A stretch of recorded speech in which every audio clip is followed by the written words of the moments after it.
Hi everyone, welcome back to Skincare Wednesdays. If any of you who are new to this video or just this is the first one you're clicking on, this is a new series I wanted to start on my channel where every Wednesday I just address a skincare topic. We talk all about skincare or I just answer questions. So I got a lot of questions. You guys were so nice to submit a lot of questions last week. For today's video, I'm going to be answering those questions. I got 8. Feel free to leave more questions below if you would like, and I will answer them next Wednesday. Again, want to reiterate, I'm not a dermatologist. I'm not a licensed esthetician.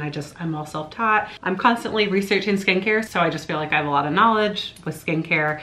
I try to research and make sure that I'm giving you the right answer because I don't want to give you guys crap answers. Yeah, let's get started. I hope this shirt isn't too much. I know these ruffles are kind of a lot, but I'm just feeling festive today. Alrighty guys, to kickstart, number one skincare person states in order for skincare to be effective, it has to be high-end luxury skincare because it's made with the best proven to work expensive ingredients. Second person states that drugstore skincare, depending on ingredients, can be the same, equal to, or better than some high-end luxury skincare.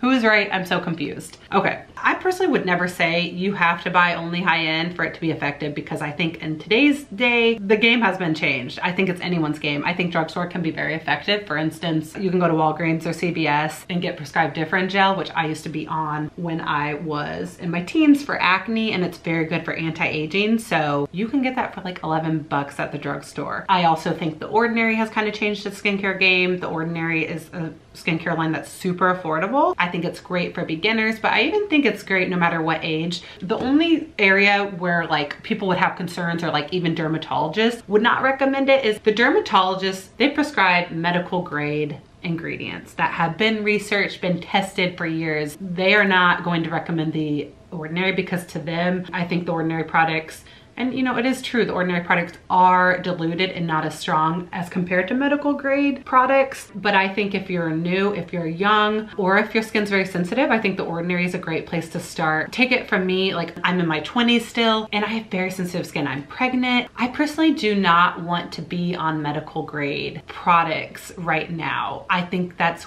great if you're in your late 30s, 40s, 50s, or if you have like significant signs of aging or wrinkles, then I think that's when you might want to step it up a notch and look into medical grade products. Like, you know, go to a dermatologist, get a prescription for Retin-A. That's the #1 proven anti-aging product, period. But Retin-A is harsh.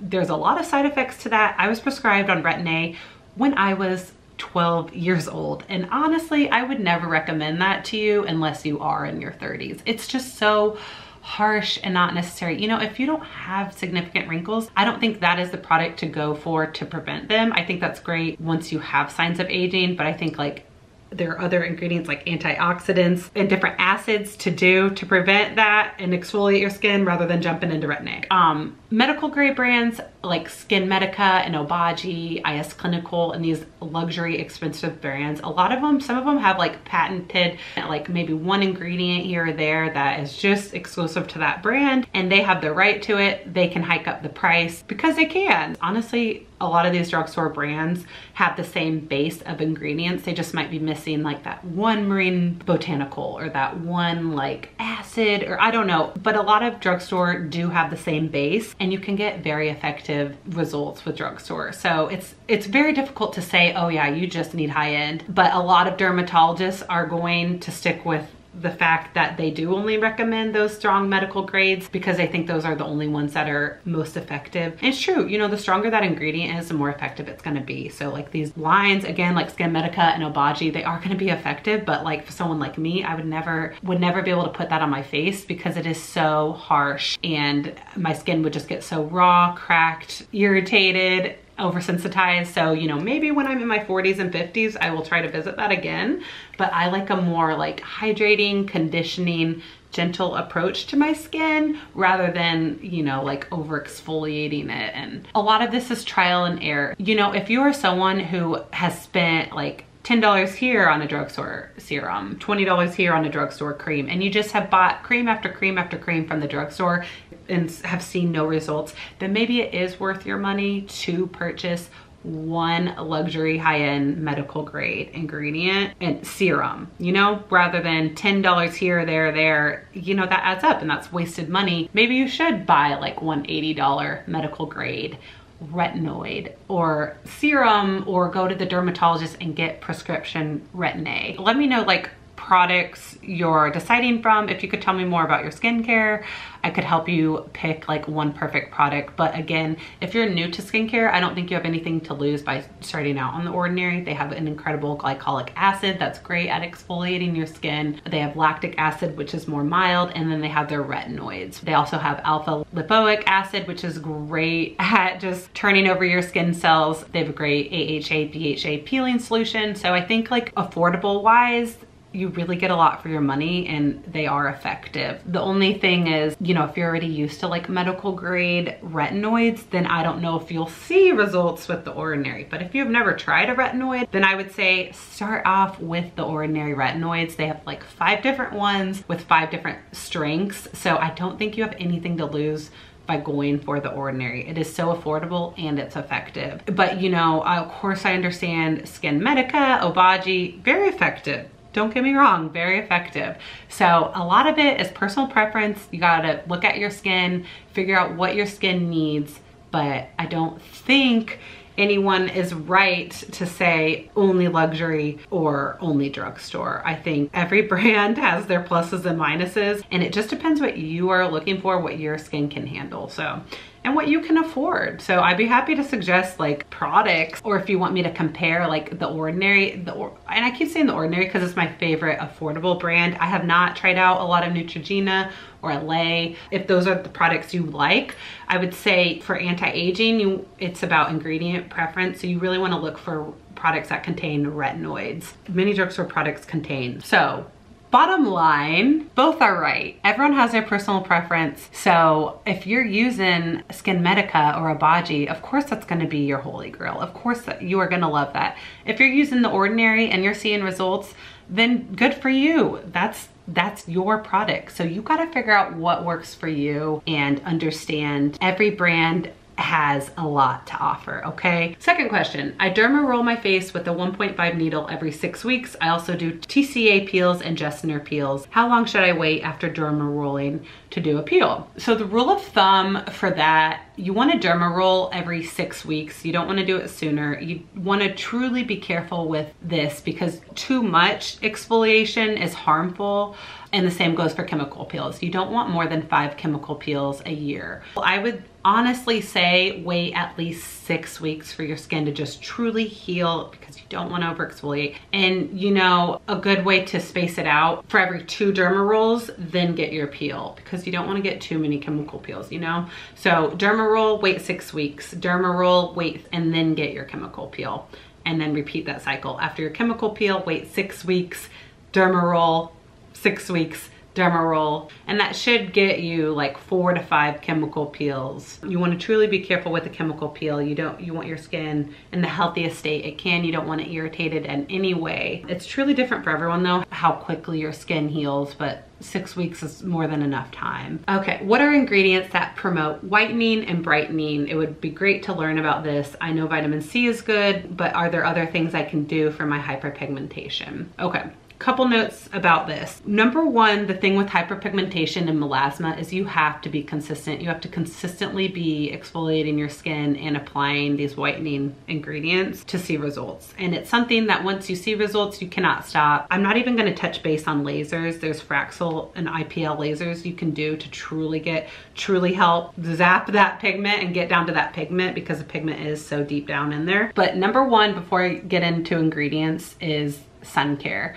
You need to wear sunscreen every day, even if you think it's cloudy. If you're at the beach or pool, you better be wearing a hat and you better be wearing a nice wide brim hat because all this stuff is pointless and ineffective if you're not doing sun care. Sun is the #1 cause for sunspots and melasma, and it will flare it up. So if you're doing all this, but then you're letting your face touch sun, that pigment's gonna come right back out. So please cover your face as much as you can. But #1, the best ingredient is hydroquinone, a whitening ingredient. You usually have to get a prescription for it from the dermatologist, but I think you can get hydroquinone creams from CVS and Walgreens. I'm pretty sure you can. So hydroquinone mixed with the retinoid is your best bet. This is the #1 advice most dermatologists are going to recommend. The hydroquinone 4% mixed with the prescription retinoid have been shown to effectively treat melasma and just lightening the skin over an 8-week period. Then I've also heard you don't want to use more than 8 weeks of the hydroquinone and the retinoid together because it can thin the skin. So you truly want to be careful with hydroquinone. It's very powerful. So after doing the hydroquinone and the retinoid for 8 weeks, then you can do other combos. Like I've heard you can do glycolic acid, and I've also read that azelaic acid, it can be comparable to hydroquinone without the side effects. It doesn't thin your skin. The hydroquinone and the retinoid is going to be the most effective because your retinoid, think of it like the retinoid helps exfoliate and it helps open the door so that the hydroquinone can go deeper into that pore and into that pigment and lighten it. So #2, there's kojic acid, and you can get that. There's a soap that might be something great to add. There's like a kojic acid soap bar you can get from Amazon. I think Target might have it, and that's supposed to be proven at lightening, hyperpigmentation, and melasma. #3 is vitamin C. Vitamin C is great for sunspots, just lightening sunspots, dullness. The thing with vitamin C is very light sensitive, so it truly depends on which kind you get. And it's so tricky because if vitamin C is exposed to light or heat, it can become ineffective. So that's why there's so many like mixed reviews on vitamin C from dermatologists. But I know ferulic acid helps stabilize it. So like the SkinCeuticals, vitamin C plus ferulic acid is great. And then the Ordinary also has a ferulic acid plus resveratrol, as well as the Ordinary adsorbable glucoside. That's like their most stable form of vitamin C. So you truly want to be careful with which kind of vitamin C you get because you want to make sure it's effective. From what I've concluded with research, L-ascorbic acid and adsorbable glucoside are the most stable and the best forms of vitamin C.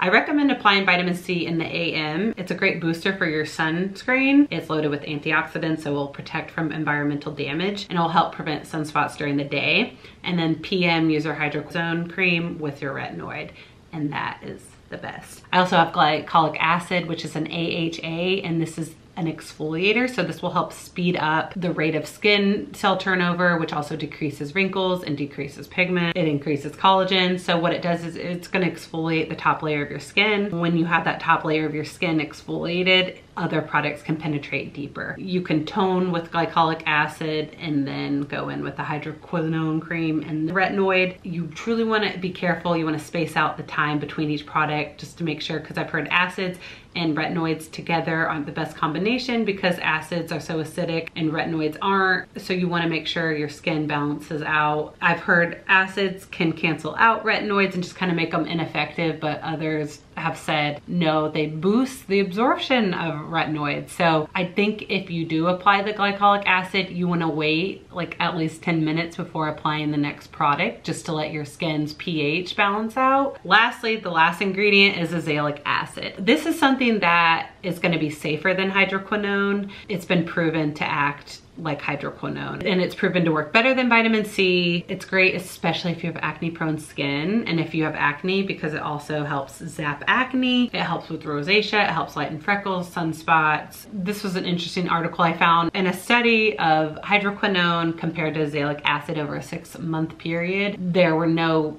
differences found. They performed equally as good. There are no significant differences. Azelaic acid can make your skin very sensitive as well. Again, I think it's one or the other. I don't think you want to apply both together. So another option, you could apply your azelaic acid in the AM and then apply your retinoid in the PM, or, you know, another option would be apply your vitamin C in the AM and then apply azelaic acid in the PM. That's going to be your cheapest if you don't want to get a prescription. So you got to figure out like what your skin type is, and you gotta kind of play around with it, but you gotta be consistent with what you use. I would give it at least 6 weeks before you rule anything out. But yeah, #1, the most like researched and tried and true whitening ingredient is hydroquinone, especially when mixed with retinoid. That's going to be the most effective. But #2, I would suggest vitamin C for your AM.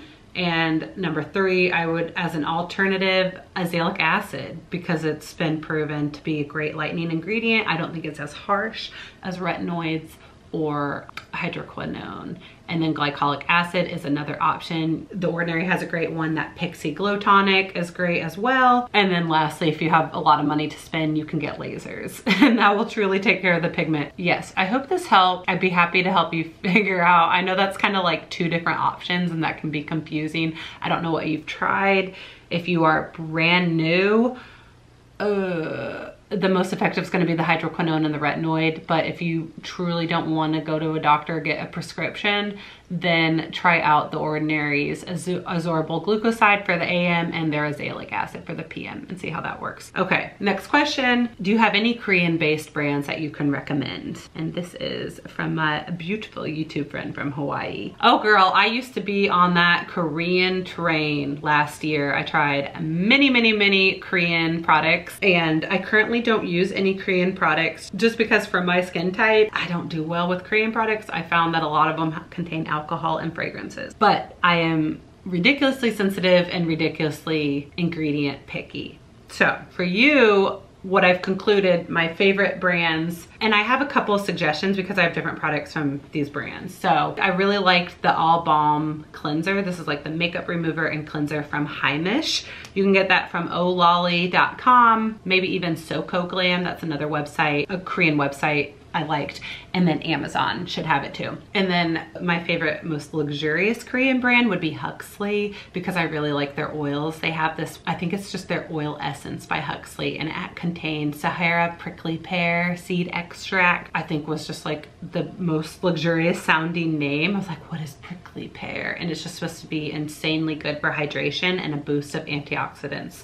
So Huxley is also another great brand for oils. That is on ololly.com as well, maybe even Soko Glam. And then lastly, the most affordable, my most favorite affordable Korean brand would be COSRX. I think I'm saying that right. And they have great cleansers. They have a great pH balancing morning cleanser that's very gentle, a BHA and AHA, different treatments. They have an essence. They also have snail mucin, which is incredible for hydration. I personally can't use snail mucin. It breaks me out. It breaks some people out. I don't think that's cruelty-free. Like how they get snail mucin, I don't think is a cruelty-free method. But anyways, you can get COSRX from Amazon, Ololly, Soko Glam. It's very affordable. So love that brand. That's a great like anti-aging brand as well. And they have really good pimple pops. Pimple pads, if you have like a pimple, it's like this little treatment, like paper pad mask you just put over your pimple, and I think you can sleep with it on, and it's supposed to like diminish the pimple while you sleep. So I think that's pretty cool. Next question, with your skin now, I would never have guessed you had acne for 10 years. Did you get any acne scarring? If yes, is it gone, and how did you get rid of it? Well, thank you, by the way, for your sweet compliment. The fact that I did have acne for 10 years, I truly like have a hard time believing that my skin is ever in a good state. Fortunately, I don't have any scarring, and I know I have these lights on, but they're not, you know, they're not blurring out. I think my scars would still show if I had them. I don't. All I have is this like chickenpox scar. If you ever see that little dent, I do have a chickenpox scar. But other than that, I'll zoom in so you can like truly see my skin. Hopefully you can see. I mean, I know I have foundation and blush and highlighter on, but you know, you would be able to see any like dents or acne scars if I had it. So fortunately, I do not have acne scars, and I will tell you why, all that I did in my childhood that prevented that. I will say, even though I don't have scars, like I still have redness, I still get pimples here and there. I feel like my skin isn't perfect. I'm very fortunate that I don't have acne scars, and that's because I had probably the most intense skincare regimen. I remember like my friends would make fun of me at sleepovers because I would have like a 30 to 40 minute PM regimen. And I will say the only plus to having acne, yes, there is a benefit. It caused me at such a young age. I got acne starting at age 11. It caused me to take care of my skin starting at age 11. So I was so OCD and just particular about my skincare routine because I truly wanted to clear up my acne. And you know, at that time, I had it for 10 years. Even though these products didn't like immediately and magically get rid of acne, I was still taking care of my skin. And that is key. If you have acne, even if these products aren't like, you know, miraculously clearing them up, you're still taking care of your skin. And by taking care of your skin, you are preventing scarring and you are preventing wrinkles. It's great anti-aging, still exfoliating. In the long run, it will pay off, I promise you. Because if I didn't have acne starting at age 11, I feel like, who knows what I would do. Maybe I wouldn't have done anything, you know, if I didn't need to wash my face, if I didn't need to tone, exfoliate, use these strong serums, maybe I wouldn't have done anything till now. So I don't know. So the plus side to acne, they say those people actually age slower because one, they have more oil and that kind of hydrates your skin. You know, your skin isn't as dried out. So that kind of prevents wrinkling. But two, you're forced to take care of your skin, like truly wash it, tone it, exfoliate, and apply a serum of some sort and moisturizer. So that's taking care of your skin, and that's great for anti-aging. So that is the plus side to acne. I'm very thankful for my mother who took me to the dermatologist at such a young age. Consistently, I would go to the dermatologist each month. Maybe that was because my grandmother, whenever she saw me, would tell my mom, you need to take that girl to the dermatologist, because my poor face was so broken out. And I don't say like acne, I don't use that term lightly. Some people, and I hope you're not one of them, will be like, I have acne and I really don't see anything. Maybe a pimple here or there. No, you do not know acne. You don't know how it is to have your whole cheeks and forehead completely covered with boils and pimples. Like, that is so hard for a teenager. I remember waking up every morning looking in the mirror and just crying. It's very hard for a kid to go through, let alone anyone of any age. I get it. And you know, hang in there if you have acne. Keep taking care of your skin because it will go away one day. It will. But anyways, starting out at age 11, I was on an oral antibiotic. I don't remember which one. It was like the most mild one. My mom would never let me get on Accutane, which I begged her. I did. But I wasn't able to get on Accutane. It was too harsh. But on top of that, I would go to the dermatologist every month and I would get either a laser treatment or a facial. They would just help extract my pimples. And I was taught at a young age to not pick. You don't want to pick at your pimples. You don't want to excessively or like too roughly pop them because that can cause scarring as well. I know it's very tempting. I do have a pimple popper and you know, you can lightly apply that pressure. If after like 3 times it doesn't pop, you don't want to mess with it. Just put on a treatment and wait. Try to wait till tomorrow. Maybe it'll be more ready tomorrow, but if it's ready, you can pop it. You want to try to squeeze it out as gently as you can to prevent spreading. But anyways, I would get these lasers each week or each month. I don't remember the name. I know it was some heat laser, and I was doing research trying to figure out which one because I looked up my dermatologist, and I think it was the Cutera laser. The Cutera Laser Genesis for acne. Again, I was 11, 12, 13. I don't remember what laser I got. I just remember they said like the 10 something, and I found that this Cutera Laser Genesis for acne, it's a 1064 laser that uses controlled heat to kill acne causing bacteria while also treating redness and early scars caused by acne in the skin. And I remember this was a heat laser. I would have to put on this numbing cream before because it would hurt and it would zap. I mean, she did it all over my face and it would just like send like 8 pulses at a time and then move on to the next. Maybe it was 7 pulses, maybe it was 9, I don't remember, but it definitely was a heat laser. I don't think, it wasn't IPL, it wasn't fractional. So I guess it was this Cutera Laser Genesis for acne. I think that is a big reason why I don't have scars, because that would like help zap the pimple. And again, that didn't like miraculously heal my acne. I had to get that for a good, like, I think I had a good package of like 8 of those, and I did that for a couple years in a row.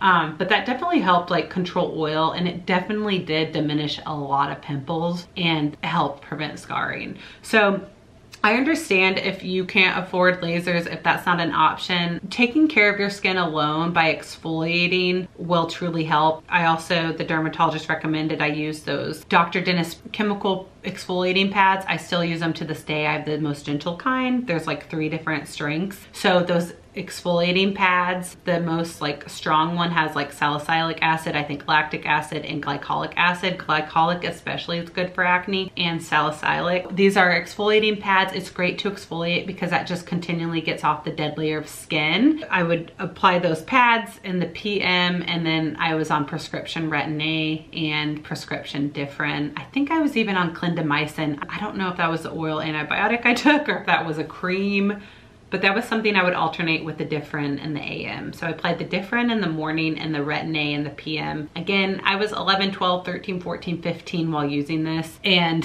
I guess Retin-A and Differin, that stuff is to thank for preventing scarring and just exfoliating my skin. But my skin did not look good then. It was so cracked, so dry, so raw, so gross looking, and it was just so harsh for my skin. I didn't know what I was using. I didn't know how to use it. I just knew I had to use sunscreen with it because my skin was super sensitive.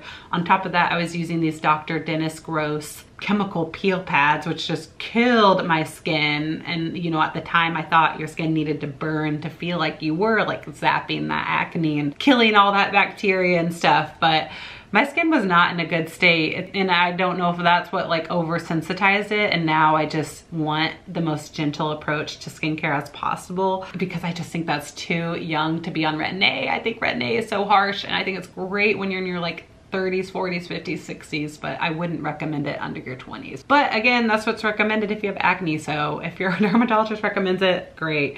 I think you mentioned you don't have acne, you had some flare-ups, and you've been doing, I don't remember, I think you said vitamin C, Retin-A, or you said some sort of AHA, BHA exfoliation with Retin-A, and you've noticed scarring going away. And that's exactly why, like the constant exfoliation mixed with your retinoid, like the exfoliation is going to get rid of that dead layer. It's going to help the Retin-A or the retinoid penetrate even deeper into your skin and truly help prevent scarring. You know, if you have truly like deep pitted scars, then laser may be the only answer. But again, you can try chemical peels. You can try to just constantly exfoliate your skin with glycolic acid or different AHA, BHAs, and try retinoids, and that should help, as well as vitamin C. The point is, take care of your skin. Even though you have acne and it sucks, I know it sucks, keep taking care of your skin because it will pay off in the long run. Keep applying your sunscreen in the morning. You know, sun makes everything worse. But yeah, there's different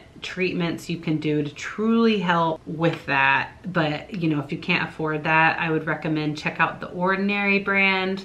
They have glycolic acid, they have different acids, they have a BHA, AHA peeling solution, that would be great. They have azelaic acid, which is great at acne. They have rose hip seed oil, which is great at preventing scarring. Also, you could check out the drugstore because you can now get Differin over the counter. You don't have to get a prescription, and that's great for that. Ooh, oh boy, you guys. I still have 3 questions left, but this video is really long. I think I need to stop because I gotta go pick up my boys. It's already 3:15. I haven't even had lunch, and I gotta go pick up my guys at school. So I'm gonna cut this into 2.